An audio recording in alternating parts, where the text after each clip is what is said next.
they're going, man. It is so crazy how they are just taking whatever that Xbox console is, and they're just like, phew, wrap it up. So anyway, so this is the Phil Spencer article. It was over on CNET, and coming to quotes that he had in here, as usual. These execs drop these quotes. Oh my god. Anyway, so this is what it is. Now, as I sit here and I have Xbox, played on it 13 years, Xbox Live member, beta tested Kinect, a whole library. I got about 94,000 gamer score. Like, this is no bullshit. Okay? And, I kind of feel like the same things, like, as, you look at like Zaire stuff and stuff like that, I kind of feel very similar to that. Like, I just been co-loyal to this. I invested, I played all these games. I feel like they just kind of just shit on me and go, yeah, you know what? Thanks, but no thanks. We got a bigger pie to fry. And, this is what Phil says in these things. And if you are just an Xbox owner and you're sitting there hoping they're going to come back, or they're going to win next generation, or they're going to really compete against Sony, just read these quotes and and really, you really have hope.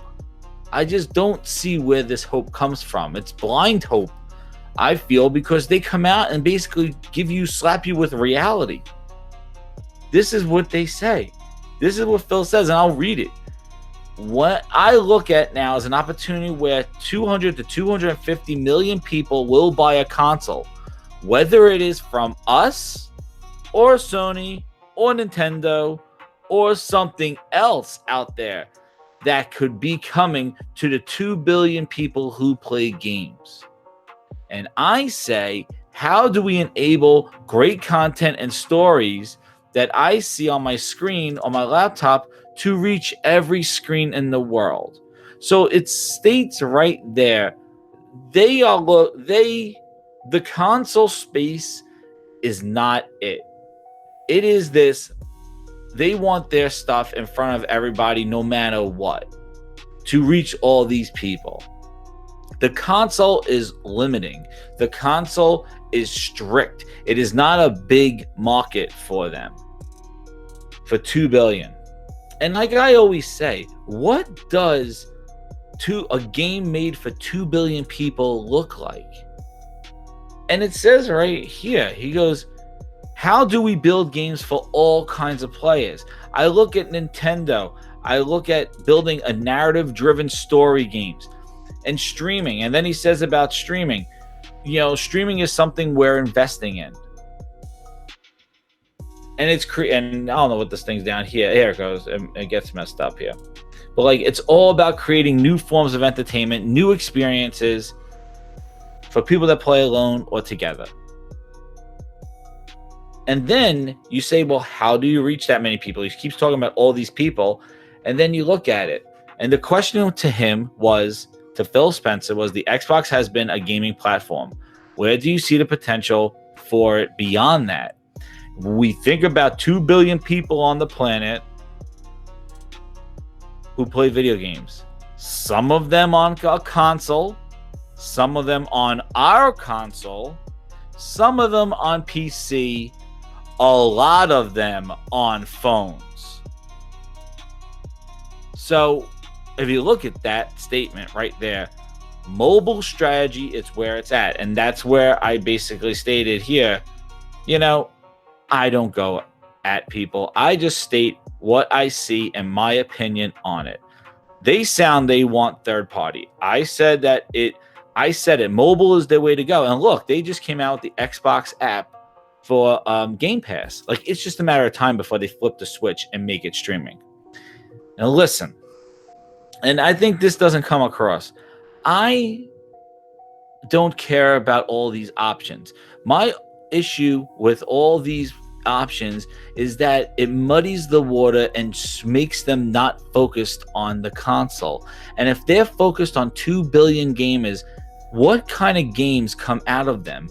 And it goes along the lines of accessibility, being accessible, being maybe family friendly, being something along those lines. Like the games that they used to do, like the ones that brought people together on live, like those Call of Duty deals, like the Titanfall deals, like Rise, like the games that really were interesting and possibly mature to grow up with me. That's why I kind of left Nintendo where they stood, because they didn't grow up with me. I was like, yo, online's the place to be. That's where everybody's going. Everybody's playing shooters. Everybody's having a good time. Everybody's doing this.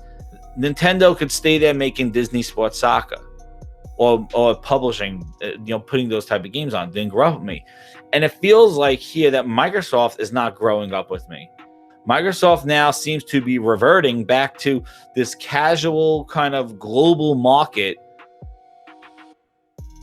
And they just keep they want this broad aspect. They want like the Wii environment, like how the grandma was playing games.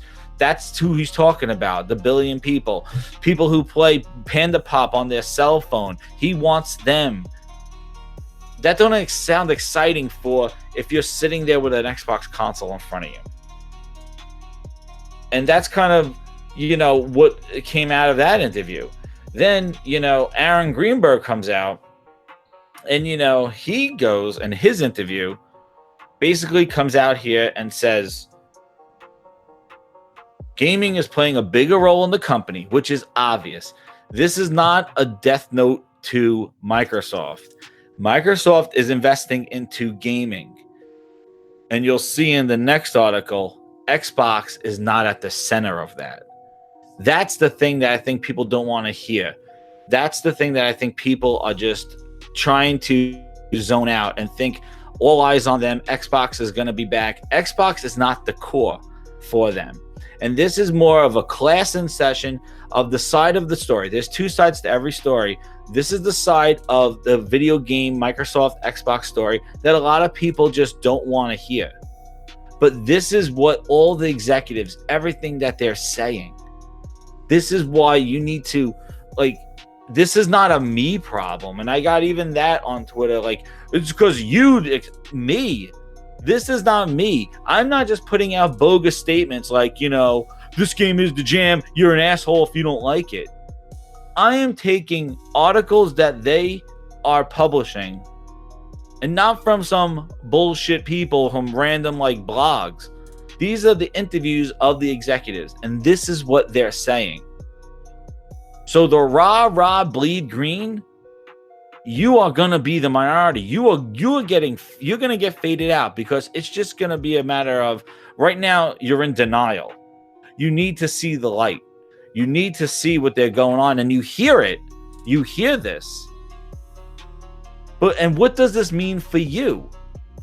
Does this mean amazing blockbuster games? We'll see with Matt Booty's interview. I don't feel like this means blockbuster amazing games. This feels like we're going to make some games that appeal to everybody. Titanfall 1 signed deal, Rise of the Tomb Raider timed exclusive.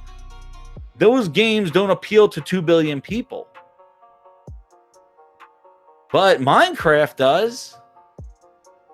Sea of Thieves doesn't have a progression system because they wanted it to be accessible.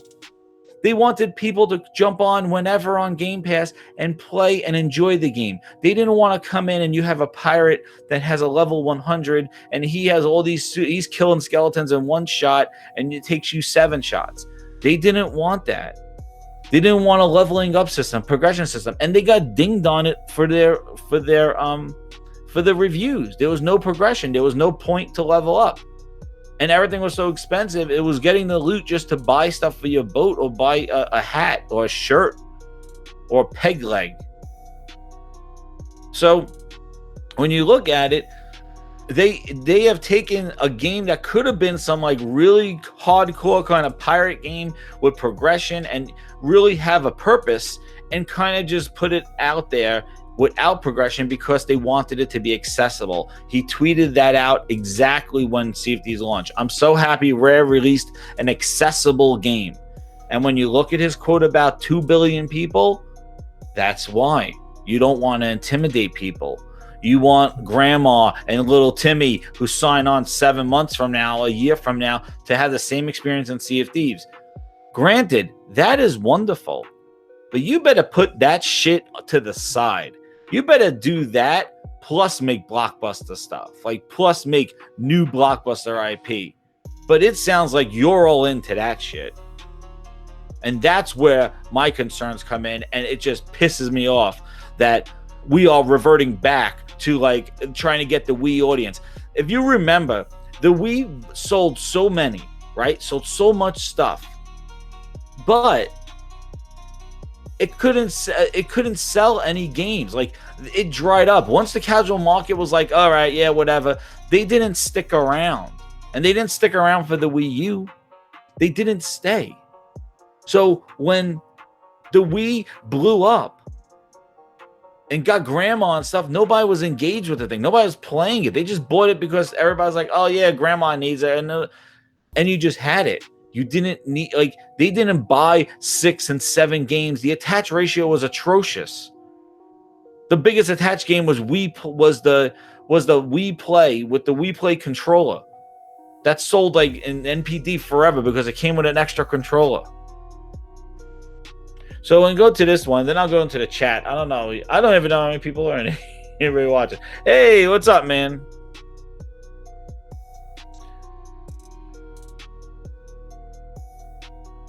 Smooth. Now I came into this thing. Smooth, please. Why are you saying it's beyond me? All right, go play NBA Jam or NBA Live, whatever you play. You don't even play half their exclusive games anyway, so this doesn't concern you. This concerns people who actually play their exclusive games and care about Xbox. So he goes here going, gaming is playing a bigger role in the company. Of course it is. But now we come to, he basically says about single-player games being a more commitment, which is fine. You know, they came out with the Recore. They came out with what's going on. You know, single-player games. Complete opposite than what Phil Spencer said last year. And he took back his words. So they're reinforcing about the single-player stuff. And he says about, you know, there's a lot of opportunities to leverage the power and resources. The one thing, though, I did see in this was kind of strange. Was it in this one? People should appreciate backwards compatibility. I don't know if he said it in this one. People should appreciate backwards compatibility and our powerful hardware, something along those lines. Let's see. And Game Pass. So that's what I wanted to go to, because this is what he mentions about Game Pass. So we go into that. And then going into the Game Pass here. Here's the Booty interview. And this was pretty interesting because the person who interviewed Booty basically came back and goes, he stated that first statement on Twitter going, it's very telling how Booty is using Game Pass rather than Xbox One. And he's talking about Game Pass customers. He's not talking about Xbox customers. And that's what it basically says. Like, they bought these studios with the criteria of 50 to 100 people who are making unique experiences. And I think Phil also said, like, he is not going to influence them or tell them what type of games to make. But these guys are making kind of the medium games to supply content for Game Pass. So it's not like they bought these blockbuster studios to make blockbuster games. They basically made these studios for like that kind of semi-double A, triple A game that they're going to use. But it's more for the content of Game Pass than actually for the Xbox One user. And they say it right here. This is not my words. This is not my content. This is exactly what he says in the interview. It's rather telling that Booty uses Game Pass rather than Xbox One. And then he writes it up here. Basically, he says it. I don't know if I said it on the. Is this the one? Who's this one? Oh yeah, this one was Aaron Greenberg's one. This Aaron Greenberg's one saying that the biggest thing for a company is to never lose sight of the customer, and you always put your fans first. Well, there's a lot of people saying that, you know, they're expecting some things and we're not getting them.